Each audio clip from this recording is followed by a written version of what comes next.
Morning peeps, good morning everyone. How's everyone doing? Hopefully you guys are all doing well. Don't forget, if you're new to the channel, like, share, subscribe.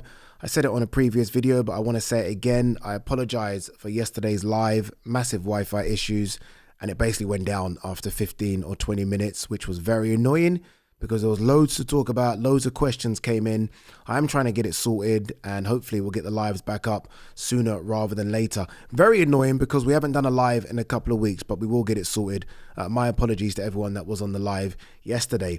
All right, let's have a quick look if there is anything else before we talk about Frazer Clarke and JEAMIE TKV as well. Let's give him his props.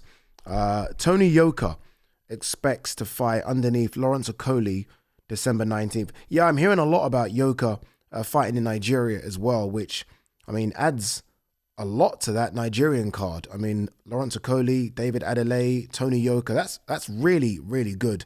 So credit to everyone that's put on that card. Yoka's looked good recently. He's now with Don Charles. I mean, he had 3 defeats back-to-back, if I remember correctly, and now it's 3 wins back-to-back. There was a lot of talk about him fighting Ade Gman. This talk about AJ's not going away. And maybe it still is an AJ. Remember, AJ, they're saying, is going to fight in February. If Yoka is fighting now, December 19th, AJ fighting December the 19th, if both of those guys win, which they should, they can get it on. Why not? They can get it on. I prefer Yoka to the name that Eddie Hearn mentioned a couple of days ago. He said that AJ was going to have an 8-rounder on this Benavidez Yard card. And I can't remember the name, but if I can't remember it, it's not a great name. So I think Yoka will be good, a good name to fight AJ if he wins December 19th. David Benavidez's promoter, Dimitri Bivol, is a Russian Canelo. If he ducks again, how dare you? How dare you?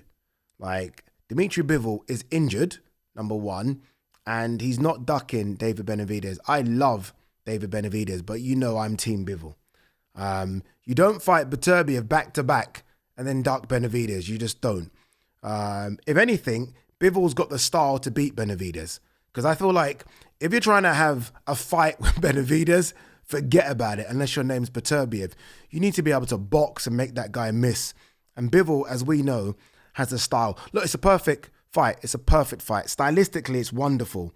And it's one of my fights that I pray happens in 2026. I think it's one of the biggest fights that can be made. I don't know financially, but for hardcore boxing fans, I think we would lap it up. All right, I do want to talk about Frazer Clarke for a few minutes. Before we do that, let me give JEAMIE TKV all the props in the world. I think he handled fight week perfect. I think he was really good. Every time we heard him speak, I thought he was very gracious. I love that bit when he said, "Don't call me a thug. I'm a graduate, I'm a father, and I'm a professional boxer." And I thought, okay, I'm liking this kid. I like what he's doing here. And he's a very good boxer. I think we saw that. What we saw from him on Saturday was someone that can box. Like, he's always been accused of leaving it in the gym. Like, you've always heard stories about how good TKV is when it comes to sparring, but it's not really been replicated in the ring. We saw glimpses of it against David Adeleye. I think we saw the full package against Frazer Clarke because he had to come through a storm. I think everyone's sort of remembering the back end of that fight when Frazer was all over the place, but TKV had to come through a storm as well. So we know he can pass the gut check. We know he can box, and the power's there as well. We haven't really seen him sit on his shots in past fights. Now we know the power's there. So that was the complete package from him. So look, credit to him. The British title, is a magnificent title. And what it does now, it brings you to the negotiating table of something. So all of a sudden, you're like, okay, one second, the Adeleye rematch looks attractive. A Dave Allen fight looks attractive. And there are others as well. He could maybe bypass that and, you know, look at the European title. So there's a lot for JEAMIE TKV to go for. But as soon as that fight went to the scorecards, and obviously we all knew who won, I immediately thought about Frazer Clarke. Just because I'm a bit concerned for him. And I've always been concerned, especially after the second Wardley fight. I think we all were concerned. But now, like, his last 4 fights have been, one's been easy, obviously Ebenezer Tete, but it's a lot of damage now in 3 of the last 4 fights. 18 months ago, it was that draw, that magnificent fight against Fabio Wardley. That takes it out of you. It takes it out of you.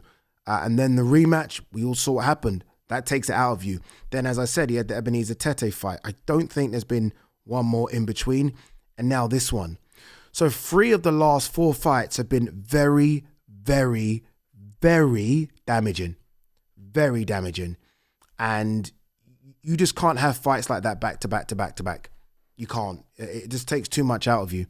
So there needs to be a serious conversation. I don't know who his manager is, but everyone needs to get around the table and okay, how can we salvage this?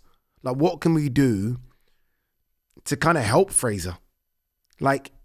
Normally I would say time off. That's my thing normally. Take some time off. I'm certainly not saying retire.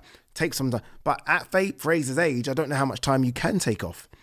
So now you have to step down a couple of levels. You almost have to just have a couple of easy fights. You just can't have wars like that. I didn't watch it live, but I heard about that 11th round. And it's funny because I knew the 11th round was coming. As I was watching, I was thinking, this is going to... And look, by the way, it was punishing up to that. But I was thinking, this is going to be horrible to see. And it was hard to watch. Because again, I like Fraser a lot. And I'm thinking, pull him out. When Angel Fernandez is trying to tell him what to do, I'm like, he's so unresponsive in the corner. Can you guys not see? And look, he rallied in round 12. But you got to save a fight from himself. I'm like, pull him out. He's leaning over. Almost dazed. He can't breathe. It's hard work. It's a hard watch. And because of the damage he took against Fabio Wardley, I'm like, what are we trying to send him out there to do? This is now becoming dangerous. So, I think there needs to be a full reset. I think he needs to look at his training setup. He has to look at his training setup. And I think that he has to take a level down. And there are fights where you can take a level down in the UK and still be in big fights. Johnny Fisher fights on the weekend. That's there, right?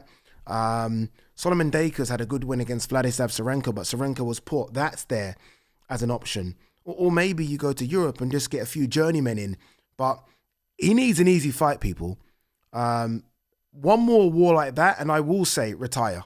And I will say it. And it's a difficult thing to say, but I will say it because I just don't like to see him take that type of punishment. These boys, when you're next to these guys, you just realize the fucking size of them. He's getting hit by guys that are 18, 19, 20 stone. Consistently, constantly. And again, that round 11 and round 10 was difficult to see. And look, credit to him. He rallied in round 12, but yeah, there needs to be a proper discussion as to where they go. Because again, he's not a spring chicken. If he was 27, 28, this conversation would be very different. I'll be like, you know what, take a year out, dude. Take it. But he has ambitions. And maybe there needs to be a realistic conversation about whether or not he can get to those lofty ambitions. But there definitely needs to be a whole reset from Frazer Clarke. I still think, and some of you might call this crazy, I still think there's something there. And I say this because of that first fight with Fabio, where look what Fabio, or where Fabio is now. And some people think Fraser won that fight. Yet one is now, didn't win the British title. One's now a world champion.